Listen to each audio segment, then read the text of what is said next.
this is Elizabeth Hoerath at Stuckey Ford and Subaru in Hollidaysburg, PA. We're going to take a closer look at the 2018 Eyesight system.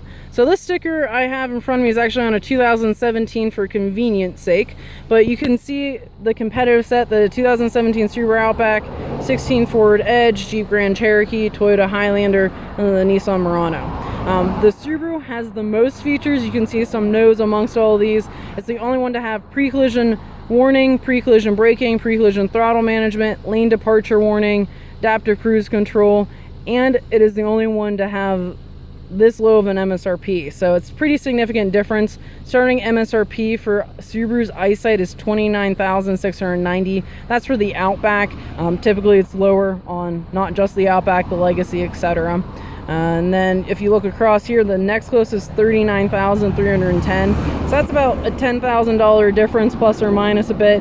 So that's pretty significant. And you can also see that these two have the basic rating, advanced, superior rating. It is still missing a little bit. Subaru is the only one with a full bar, so it's one of the highest rated systems on the market. And taking a look at the front here, just to give you an idea visually, those are cameras, those squares on either side of your rear view mirror there, and that's how some of the features work, such as your pre-collision braking. There's also some sensors in the back, things like that. Now we're going to take a seat in this 2018 and take a closer look at some of the actual controls. So we're going to start off to the right of your steering wheel. If you hit this button here, that's going to take you into the adaptive cruise control. So trying to do a little bit distance out. You can see hitting this button is going to turn that on or off. And then these two here, that's going to actually adjust the distance between you and the vehicle in front of you. So if you take a look up top, you can see as I'm hitting them, those lines are moving back and forth more or less. And what that is it's going to adjust the distance between you and the vehicle in front of you. So adaptive cruise control, pretty much how it works: you go however fast you want, set it like you normally with your cruise control. If you hit your foot on the brake, you can resume it back up, marginally adjust it with that plus or minus there. But say you're set at 60, car in front of you is going 50. As you come up to them, we'll slow you down. If they turn off, we'll speed you back up. Even if the car stopped in front of you, we'll slow you down to stop. So there's a lot of nice features. If you're stopped and the car in front of you is moving, it's going to let you know that too. And those lines, those are going to adjust the distance between you and the vehicle in front of you. And it's not like one line equals so many feet. It's speed based. So one line going 30 is going to keep you a lot closer than one line going 60, because you need more time to stop going 60. To get out of that cruise control, you just hit this button here. And then the next feature we're going to look at is this lane keep. So hitting that lane keep, you can see as I turn that button on and off, there's that icon that pops up there.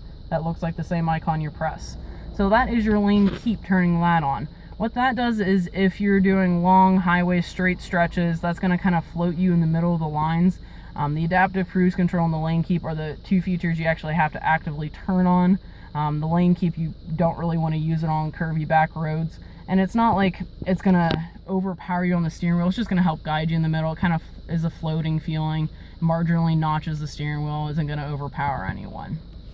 And again, to hit that, turn that off just by hitting that. Now we're going to look off to the left here at some more Eyesight controls. So here you have power rear gate. That's on certain models, not standard, not necessarily specific to Eyesight. You have a memory height setting. Down here, your traction control. The first actual Eyesight we're going to look at down here is that blind spot detection. So that's your blind spot detection. So if you have someone coming up on your side, this little square right here, that's going to light up. So if you have someone coming up on your side, that's going to flash at you. It's going to turn on, and then if you have your turn signal on, will flash at you. So these are all on automatically. To turn them off, you have to hit the button, and it's going to pop up here whenever you hit it, showing you that it's on or off. And that's how all the other Eyesight controls besides the adaptive cruise control and lane keep work. Unless you see that they're off, they're automatically on. So blind spot detection, you have your lane departure. So if you go outside your line, it's going to beep at you.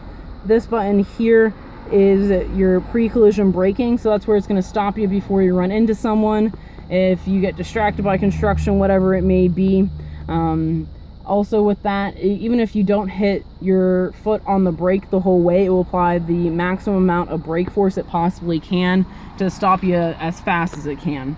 Another part of that is even if you have your foot on the gas or something, it's again gonna make you it's gonna kill out your acceleration and apply the brake. And it does beep at you. It's not like it just hits the brakes all of a sudden. It's gonna beep and then beep again. And if you still aren't hitting the brake when you need to, it's gonna do it for you. So those are all those controls down there. Again, blind spot detection, lane departure, and your pre-collision braking. So a lot of really nice eyesight features, depending on certain trim levels, which cars you're looking at, things like that. There's also a high beam assist. There's reverse automatic braking, which this one being a limited has. So I put it in reverse. That backup camera pops up there. It has a parking aid sensor as well, so it now beeps at you versus the previous models. You can turn that on and off. Reverse automatic braking, not only will this car stop you going forward, it will also do that in reverse. So again, a lot of really nice safety features. Everyone I've sold the Eyesight to, they all absolutely love it. If you have any questions about anything else, more than happy to help. And I hope you love the new Subaru you might be looking for. And have a great day.